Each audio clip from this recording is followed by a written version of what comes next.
This is Pulse 95. Pulse 95. It's the Morning Majlis.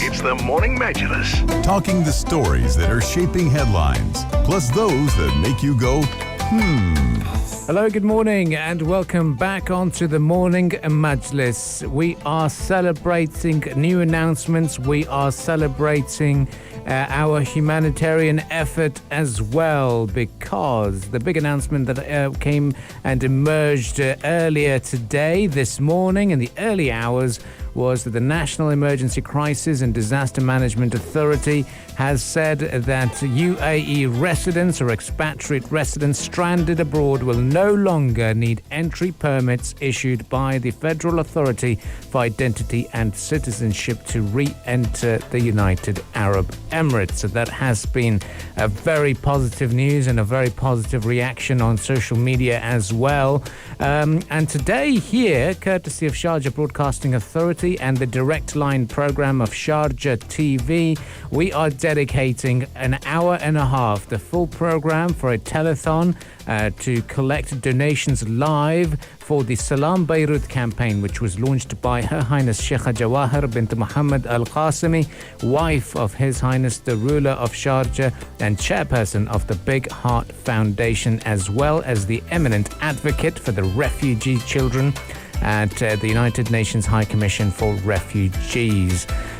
Later on in the program, both Ahmed Dawood and Rania Saadi will also be briefing us on the big stories that are shaping the headlines across the globe. Many promising and optimistic stories, hopefully, because Russia has become the first country in the world to approve a vaccine for the coronavirus, as President Vladimir Putin announced yesterday. But many questions are being raised, such as, did it go through late-stage clinical trials to determine its safety and effectiveness? Because it is being reported that they skipped large-scale clinical trials, which means that it is circumventing vital steps and potentially endangering people in order to score, let's just say, global propaganda points. So what's going on there? We will look more closely into this and clear things up.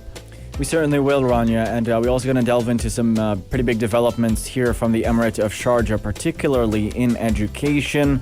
If you're concerned about sending your children back to school, worried about the possibility of coronavirus infection, there might just be a solution for you. We'll talk about the possibility of 100% distance learning option here in the Emirate. We're also going to talk about a number of developments from Sharjah, particularly in the arts and culture realm. Sharjah Book Authority making a pretty big announcement, the one that you could participate in. And speaking of participation, our text line is 4215. That is 4215. Join us throughout the program and make this your majlis. Until then, stay tuned to Pulse 95. Pulse 95. The Morning Majlis. Talking the stories that are shaping headlines. This is Pulse 95. Well, we're discussing the United States presidential election at the moment. A big news story here. Former Vice President Joe Biden, who's running in the Democratic ticket in the presidential election, and has picked Senator Kamala Harris of California as his running mate. This is a historic selection because it would make Harris the third woman and first black and first Asian American candidate to be nominated for the vice presidency by a major political party. These aren't normal times, Biden said in an email to supporters, referencing the coronavirus pandemic and calls for racial justice, and said, "I need someone working alongside me who is smart, tough, and ready to lead. Kamala is that person." Absolutely. Well, definitely Kamala Harris made history when she was picked by Joe Biden, or Democratic presidential candidate Joe Biden, as his running mate yesterday. But just a brief on her and her background. Yes, as Ahmed mentioned, she is the first Asian American on a major presidential ticket. She is the daughter of an Indian mother and a Jamaican father. So fact is, Harris is now the first American of Indian and Asian descent to run for vice president. She's also the first African American of a major party and only the third woman yet to run for that office after Democrats Geraldine Ferraro and Republican Sarah Palin. Her main focus is on immigration and equal rights. She also emerged as a fierce advocate for police reform and social justice, whether in the Senate, in the streets, and on the airwaves, sparring with the Republicans on the Senate floor and offering many critiques, let's just say, of Republican President Donald Trump. And she has also served as district attorney in San Francisco back in 2003. So her selection came as a little surprise, with the United States in the midst of a reckoning over its history of racial injustice and all of that. Biden had increasingly been pressed to select a woman of color. So Harris, who became the Senate's second black woman in its history, was always at the top of that list. Yeah, it's going to be very interesting to see how this all goes about. I'm just going through some social media posts and reactions. Barack Obama said that I've known Senator Kamala Harris for a long time. She's more than prepared for the job. She spent her career defending our Constitution and fighting for folks who need a fair shake. This is a good day for our country. Now let's go win this thing. Now Trump has, on the other hand, not got very pleasant, let's say, remarks about her. He called Harris the meanest, the most horrible, most disrespectful, and most liberal senator, and said she was his number one draft pick, given her unsuccessful presidential campaign as well, because she did try to run for the ticket, and she did back out in December 2019, citing lack of funds. But Harris is also a former prosecutor and state attorney general in California, so she's quite well known for her aggressive questioning style in the Senate as well. One thing that I also noticed, looking at social media, she's got 2.6 million followers on Instagram. She is popular. Yeah, she's popular, very, very popular. And I'm looking at a couple of posts and just trying to analyze this. She's very consistent with her posts as well. She's got a post every day. She's been posting on an average of twice a day and posting videos, a big smiley face, and a lot of her interviews as well. So she knows. She's interactive. Yeah. She is interactive. And I think the other aspect is there has been what we do know that 4 years ago there was a drop in black voter turnout. And this time round, I think the Democratic Party will be hoping for that little swing in their favor with a higher black voter turnout. That's a good point, Abdul Karim. And experts analyzing the election have always noted Biden's appeal to African Americans, and having Kamala as the vice presidential candidate would likely strengthen that appeal. Representation here is a key facet to this choice in Kamala Harris. I mean, prior to picking her, he said he was keen on picking a woman as a vice presidential candidate. So the big takeaway, the buzzword here is representation, and that's what the Biden campaign sees as value in Kamala Harris. It'll be interesting to see how much this helps his presidential bid. I've read some pretty interesting research on the choice of a vice president, and it suggests that running mates don't have that much of an influence, but it doesn't mean that the choice is entirely irrelevant, as it does send strong signals about Joe Biden as a candidate and the state of the Democratic Party as a whole. And Harris as a candidate in the primaries, when she went up against Biden and Warren and Bernie Sanders, was somewhat controversial, even as far as her appeal to African Americans was concerned. Because she's a prosecutor, some accused her of over-prosecuting those of African American descent as well. And at times during debates, she struggled to explain her policy stances. But some of those reasons that she failed in the election might be some of the reasons she could be a more successful vice president as well. It might suit her a little better. That's what experts are saying. It'll be interesting to see and follow the situation here and how this impacts the voters over there. Yep, exactly. But in the long run, if you look at things, Joe Biden is 77 years of age, and if he's elected, he will become the oldest person to become president if he is elected. As a result of the speculation that he will only serve one term, Harris has the potential to become top contender. Great point. For the nomination in 2024. Yep. So, at the moment with the COVID-19 situation, 2024 seems to be quite far away, but it's 4 years ago. Yeah, 4 years, 4 years later, away. Yeah, exactly. So, well, hopefully things go according to plan. Hopefully we have a high voter turnout in November. Hopefully we get through the elections in November, and we see what's going to happen. But it's a very interesting time to be observing the politics in the United States. We shall be looking at more details about that. But up next, we'll be talking about our big development here in this region. Vaccine trials of the United Arab Emirates has now expanded further, this time into Bahrain, to include more volunteers. What's happening? We'll keep you posted right here on the Morning Majlis. Pulse 95. The Morning Majlis, talking the stories that are shaping headlines. This is Pulse 95. Well, a vaccine is seen as the most likely avenue for defeating the coronavirus pandemic and alleviating this worldwide health crisis that has killed at least 745,000 people, infected more than 20 million people worldwide, and decimated really national economies all over. Western regulators have said repeatedly that they do not expect a vaccine to become widely available before the end of the year at the earliest. But now, Russia has become the first country in the world to approve a vaccine for the coronavirus, as President Vladimir Putin announced yesterday. Though global health authorities say the vaccine has yet to complete critical late-stage clinical trials to determine its safety and effectiveness. But Putin, yesterday morning, he said that the vaccine works effectively enough, said that his own daughter had taken it, and in another note to the nation, he thanked the scientists who developed the vaccine for what he's calling for this first very important step for our country and generally for the whole world. But I mean, a lot of questions are being raised, such as, I mean, it didn't go through the late stage clinical trials to determine its safety and effectiveness. So why are you saying that we have already developed the vaccine?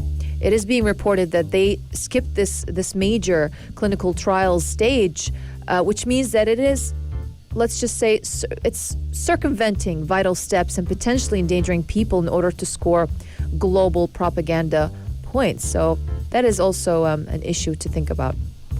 Yeah, just trying to look at a couple of news articles that are emerging as a result of this. One press statement says and claims that the nation's Ministry of Health issued what's called a registration certificate for a vaccine candidate that has been tested in just 76 people. The certificate allows the vaccine developed by the Research Institute of Epidemiology and Microbiology in Moscow to be given to a small number of citizens from vulnerable groups, including medical staff and the elderly.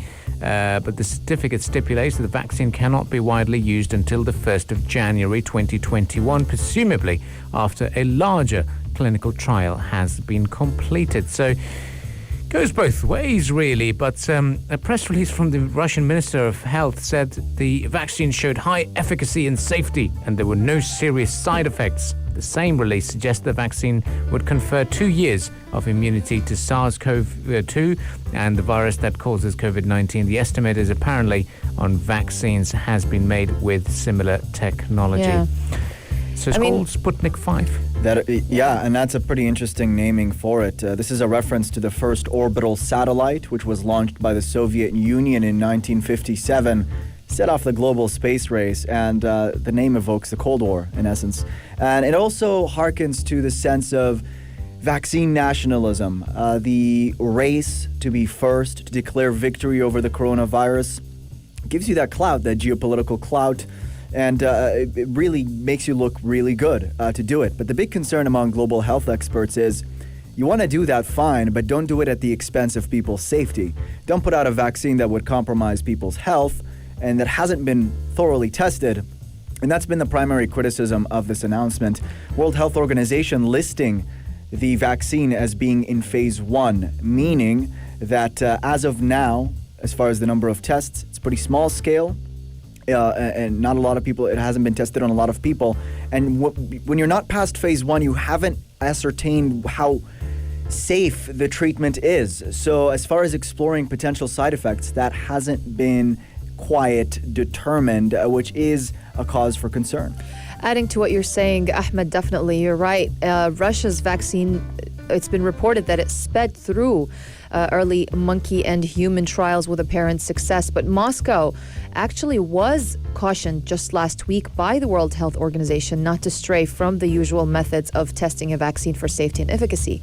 And beyond that, the US, Canadian, and British governments have all accused Russian state hackers of trying to steal vaccine research. Russian officials have denied, of course, the accusations and say that their vaccine is based on a design developed years ago by Russian scientists to counter the Ebola virus. But as of now in Russia, the Minister of Health has said that the country will begin a mass vaccination campaign in the fall. And yesterday he said that it would start with teachers and medical workers this month. Looking at some data coming out from the World Health Organization, more than 100 possible COVID-19 vaccines are being developed across the globe. At least 4 are in the final phase 3 human trials. A lot of people have had something to say on Twitter. They're saying we're waiting Donald Trump's remarks. But Dr. Anthony Fauci, the top medical expert and the infectious disease official in the United States, said he had not heard any evidence that the vaccine was ready for widespread use. I hope that the Russians have actually definitely proven that the vaccine is safe and effective. I seriously doubt that they've done that. That's and Dr. Anthony Fauci, who's also a member of the White House Coronavirus Task Force, speaking to media about this. It is going to be interesting to see where we go with this. It's all about flexing that muscle Right. and nationalism as well. Absolutely. The Russian scientific body that developed the vaccine has yet to conduct phase 3 trials. So that final phase is the only way to know with statistical certainty whether a vaccine can prevent an infection and how effective it is. End of conversation. So is this regarded as a victory? Is it? It's doubt. I mean, people doubt it. Well, we'll continue to follow this development. A lot of exciting vaccination news from the UAE as well. If you'd like to read more about the vaccine trial, stage 3, that is being conducted in the United Arab Emirates, head over to forhumanity.ae. We have more stories from Sharjah coming up. Are you concerned about your children going back to school? There might be a solution for you here in the Emirate of Sharjah. Stay tuned. Pulse 95. Between local lines. Notes from the Emirate. Hello, welcome back onto the Morning Majlis. And yes, today is a big day and a very busy day at Sharjah Broadcasting Authority. We've announced the unification of broadcasting on all of our channels and radio stations today through the Direct Line program in support of the Salam Beirut campaign. And it is a campaign that has been launched to provide urgent relief to the victims of the tragic explosion that struck the Lebanese capital, Beirut, last week. Yeah, and this program devotes all its broadcast hours to collect donations live, starting from 1:30 p.m. until 3 p.m. for the benefit of those affected by the disaster through phone calls on the number 600-551-688. That's 600-551-688. And text messages on the number 6688. Yes, and regarding the Salam Beirut campaign, Sheikh Jawahir has written on Twitter, "What has hurt Beirut has hurt us all," and called on all individuals and organizations in the UAE and around the world to lend a helping hand, saying, quote, "Our brothers and sisters in Lebanon need us, and we must do our best to fulfill our moral and humanitarian duty towards them. We know no other way but to stand firmly beside those who lost everything overnight, their loved ones, their homes, their livelihoods, and their safety to this shocking tragedy." Yep, it is a shocking tragedy indeed, and we are seeing how Lebanese capital is still affected by the disaster. $15 billion worth of damage is what it's been told. And what we do know is that today's program, which is going to be running from 1:30 till 3 p.m. and an hour and a half has been dedicated for it. It will be hosted and presented by His Excellency Mohammed Khalaf, who is the Director General of Sharjah Broadcasting Authority and the main presenter of the Khat al-Mubashir show, or the Direct Line program. And it's all going to be a telethon in response and to support the Salam Beirut campaign, and also the efforts led by Her Highness Sheikha Jawahir bint Muhammad Al Qasimi, chairperson of the Big Heart Foundation, wife of His Highness the ruler of Sharjah, and eminent advocate for refugee children at the UNHCR. To know more about that campaign, we in fact did an interview with a spokesperson and the head of media from the Big Heart Foundation, Alia Al Musaibah, and it's been a very engaging discussion. It's been posted on our social media platforms of Pulse 95 Radio, on our Instagram as well, and you can catch that discussion as well as the podcast on our platforms SoundCloud, Apple Podcast, as well as Spotify, if you are one of those where you catch your podcasts from. Well, time now for us to take a breather, and we'll be back again right after the news headlines and continuing the discussions right here on the Morning Majlis. Pulse 95. Between local lines. Notes from the Emirate. Pulse. Hi everybody, good morning. Welcome back to the Morning Majlis, talking the stories that are shaping the headlines. And there's a lot of buzz going on around Sharjah Asset Management and the company that has formed, Usul Smart Applications. There's just so much to get into here this morning. But to give a quick introduction, Sharjah Asset Management is involved in the combining technology, logistics, and operations to deliver unique services to consumers. There's been a lot of buzz about ride-hailing services within Sharjah, as well as advanced delivery solutions. And here to talk to us about this development is the CEO of Usul Smart Applications, Jassem Alhammadi. Good morning. Welcome to the show. Hi, good morning, Ahmed. Thank you for joining us. Let's start by talking about what Usul Smart Applications is all about, your purpose, and what you've been doing recently. Yeah, Ahmed, thank you very much. And I thank you also for the channel 95 Pulse for accommodating myself. Thank you. And in terms of brief about the Sharjah Usul Smart Application Company, now the major application that we are launching under Usul is Buraq. Buraq is an application that will consolidate both services in terms of cars and delivery. Now, what do I mean by cars and delivery here? The cars encapsulates all the services around, such as limousine service from the airport and from the public, and chauffeur services, for the events, and rental services with the car rental services, and so forth. When it comes to delivery, that encapsulates basically, the services around delivery, such as documents delivery, as well as groceries, and so forth. Now, this company Usul was established and under, when it was in a crisis time period of COVID-19. Where we saw a major opportunity for us to come and deliver the convenience to the public, and such services, it's conceived as a value add by the consumers in general, and also as a technology, it enables major economic sectors in the Emirate of Sharjah. Yeah. What do I mean by enables major economic sectors is that most of the sectors, that the way the technology enables is through driving its revenue up. So let's say, for instance, Sharjah Taxi. Sharjah Taxi, if we combine this application with Sharjah Taxi, the revenue will be driven higher due to higher demand. So basically, it imposes more demand on the existing economic sectors. Mr. Jassem Alhammadi, you're joined also by myself, Abdul Karim Hanif, and Rania Saadi here in the Morning Majlis. I'd like to shed light on the application's timeline, because I've actually gone through the marketplace and found the Buranq driver with a statement saying coming soon. So talk to us about how we are working on it, and in terms of getting the infrastructure in place, what are the next steps coming up?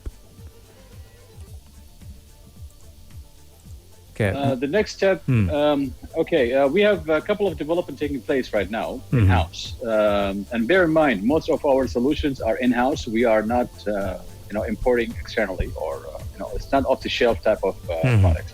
So everything is built in-house.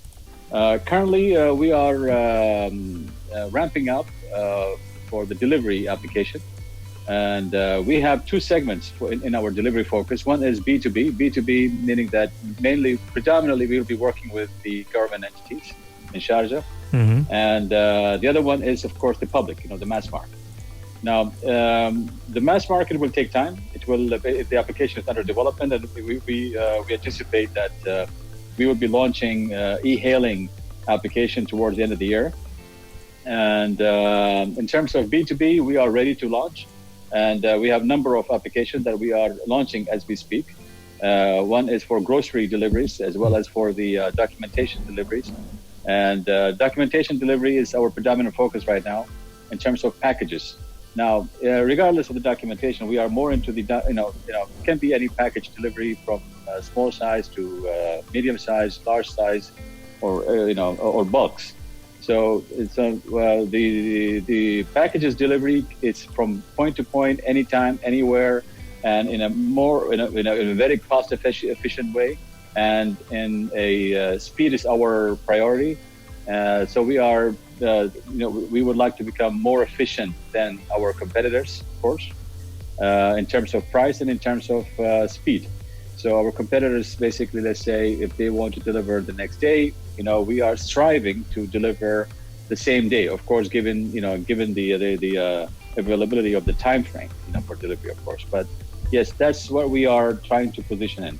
So as a next step, the beginning, we are launching more of a B2B type of services. And then later on this year, towards the end of the year, we will be launching more for the public, such as e-hailing.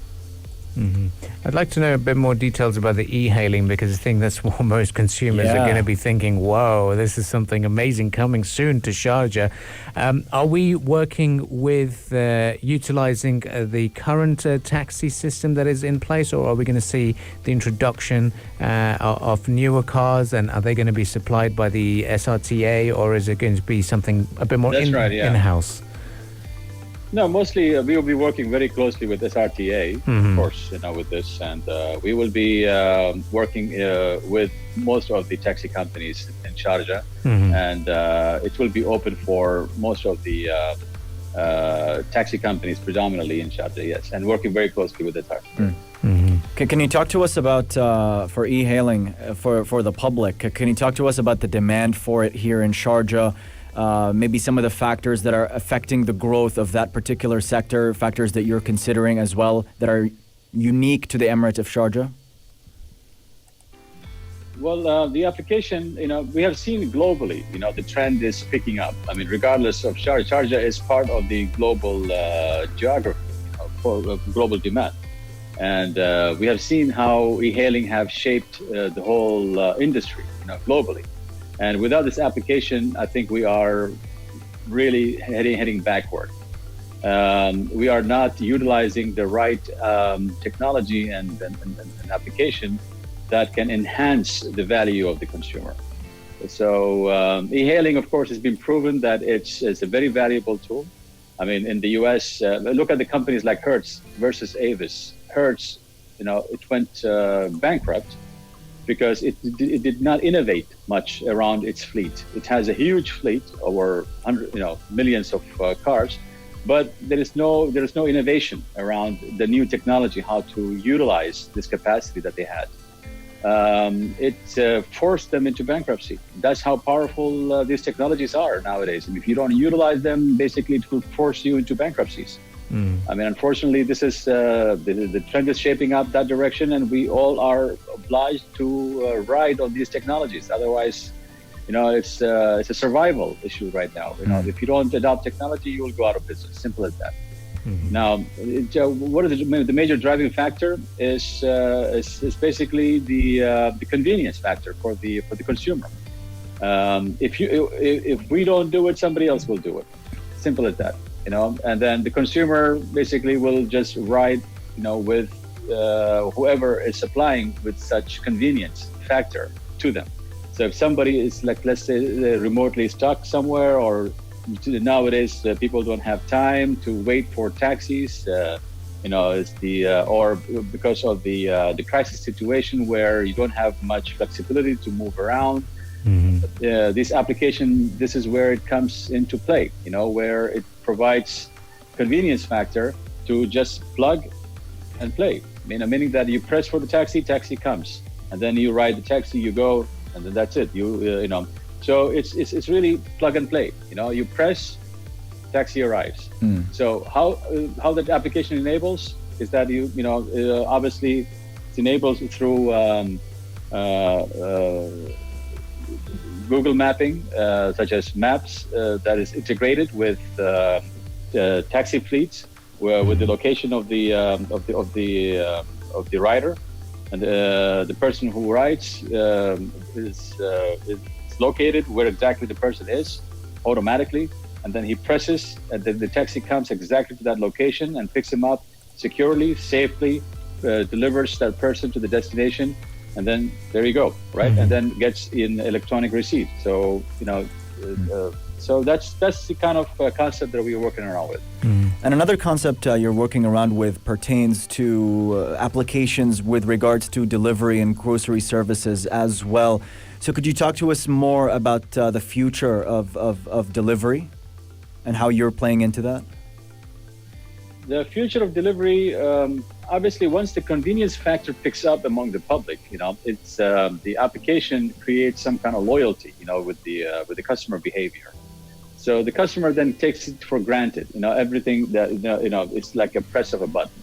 So it begins with e-hailing. I mean, obviously, the whole thing began with e-hailing, and then today we can see, most of the population, they press on the e-hailing app, such as Uber and so forth, to create riding,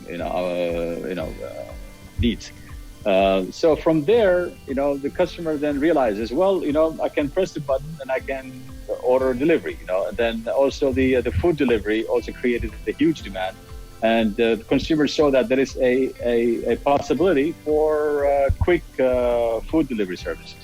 And then when it comes to food delivery, obviously, we have to be careful a little bit. Now, food delivery, it's, there is a cultural issue around food delivery, meaning that, people in our culture, they like to go to supermarkets and then they like to shop themselves. They like to go and, with the family to grocery stores. So the grocery, it's, we realize that there is an opportunity, but there's not a big opportunity there, to be honest. It's targeted towards more of a new generation type of consumers who are technology savvy, who are working, and who don't have time to go to the grocery, or for people who have favorite stores such as Souk El Jubail.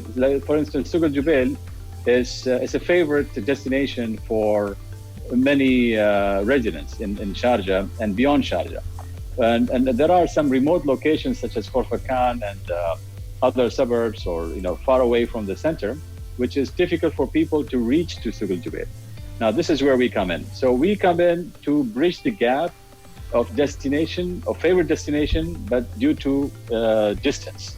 Now, this distance is basically, let's say, it's half an hour, 1 hour, creates some kind of challenge, or it's difficulty for the consumers to reach to their favorite destinations. This is where Burak comes in and fills the gap. And we have already witnessed that there are some orders coming from Abu Dhabi for Souk El Jubail. Right? So if you have application that can deliver, beyond Sharjah, it's great. It's a great value add for general public. I like the name. I've got to give you that. Just like to check on a few more details. I'm sure you must have been asked this question a lot in terms of, but potential a rough idea of the number of fleets or the number of vehicles that are going to be part of that fleet, and in terms of how will this be different to already functioning different apps that are of global recognition and global names as well, that operate in the other Emirates? How different are we going to be with Buraq? Well, in terms of fleet, we try not to oversize our fleet, to be honest. I mean, this is technology is supposed to be more efficient rather than, increase in the size of your conventional assets. In terms of fleet, this is because it's just the beginning, and we are introducing new concepts, and therefore we are investing in a minimal amount of cars, not maximum amount of cars. Like for instance, e-hailing.